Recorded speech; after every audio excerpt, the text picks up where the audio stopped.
What's going on? We back with the Boxing Clinic and more with a new installment.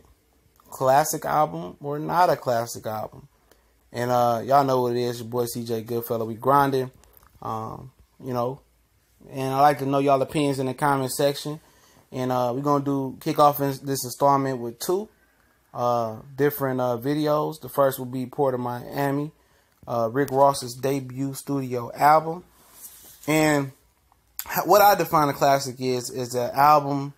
We're going to do mostly rap albums. An album that is timeless. That's great. That's timeless. That's epic. Not a very good album.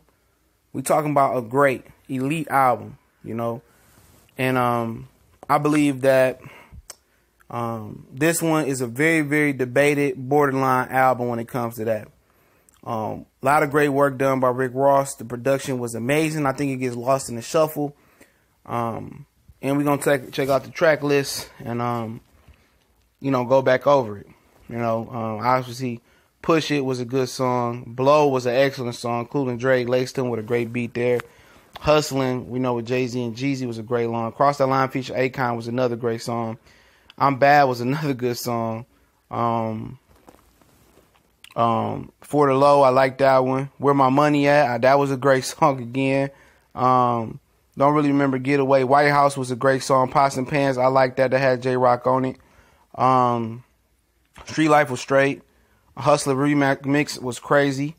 I'm a G was straight. So, overall, it's not too... we was playing this, we get out of high school and play Madden. Playing this album straight through. This was an amazing album by Rick Ross. He dropped the gem with this one. And it's debatable what people say, did Rick Ross have any classic albums? He had a lot of good ones. You know what I'm saying? But this one might be his best one. I know it wasn't Triller. It was another one. Not God Forgive I Don't. Or Mafia Mood Music. It was another album that he had. It had I'm the Biggest Boss and all that on there. A lot of people like that one. I think it was that one a lot of people like. But overall, this is one of my favorite Rick Ross albums. I think he's a good lyricist, a good artist.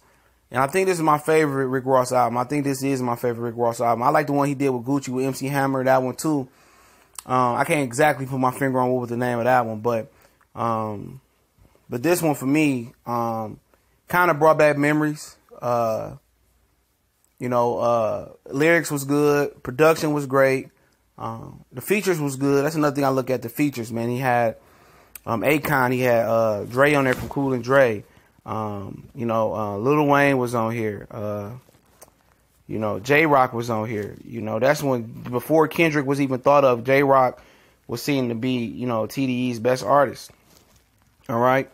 So, for me, like I said, this was an incredible album. I would say this was a classic, but I wouldn't argue if you didn't put it as a classic. It's just that around this time I was banging Chamillionaire, The Sound of Revenge as well. That was another great album. When people say Chamillionaire was a one-hit wonder, that first album was amazing though. That he done as well, and that's one we get into. And a lot of my Texas people will know what I'm talking about. A lot of my Miami people know what I'm talking about here. Rick Ross, he rode the beat. The beat never oversaturates Rick Ross' song. I mean that it's not, I like the beat. It's the beat. It's the beat. Rick Ross rides the beat well. His lyrics, he'll say some things where you might say, oh shit, this beat cold. And then you start listening to the lyrics of the hook, and Rick Ross will make that balance between the beat and his lyrics, and he makes it a great song. And I definitely think this is a classic album in my opinion. Like I said, I won't argue this one. I won't go back and forth with people. And people say this and that, and they get their personal opinions of, well, Rick Ross never did this and that. But when he dropped with Hustling, and the Hustler Remix for sure was good. And he talking about Push It was a good song. Blow was amazing. The White House was amazing. That beat was like super crazy. White House was super crazy with the beat. And those are real songs. I'm Bad was another one. That was another one that was crazy with it as well too. So like I said, it's a classic, man. Definitely by today's standard. Today's standard for rap albums. People like to argue About Drake, I don't think Drake has one classic album. My favorite Drake album was Take Care. Never Was the Same was pretty good as well. But I don't see his music, like, as far as rappers. Now, if you want to say he's a pop classic album, yeah, you can go ahead and say a pop classic album. We talking about rap, bars, lyrics, MC. Rick Ross has bars, his lyrics, and you can categorize Ross as an MC. You know what I'm saying? You really can, because, I mean, his wordplay, his lyrics, his hooks. I mean, he didn't ghost road for people. He picks great beats. He makes great hooks. Rick Ross usually will never let you down. He makes quality music, you know. It might not be like, oh, shit, this is Michael Jackson off the wall or Thriller, you know, but it's quality music. You know you're going to get consistency from him, and you got some longevity from Ross. You know, a lot of guys get 1 or 2 albums and flake out. 50 Cent. No, Ross done had quite a few, you know, and he's still here. And he's a quality rapper. Now he's a quality businessman as well. But like I said, I fuck with this album right here, like for sure. Every now and again, you know, I listen to this album and it brings back memories. And like I said, around the same time this album came out, I can't give you an exact timeline. This might have been 05, 06-ish. Sound of Revenge we banging that too. That was another great album that slides under people's nose. But let me know what you think.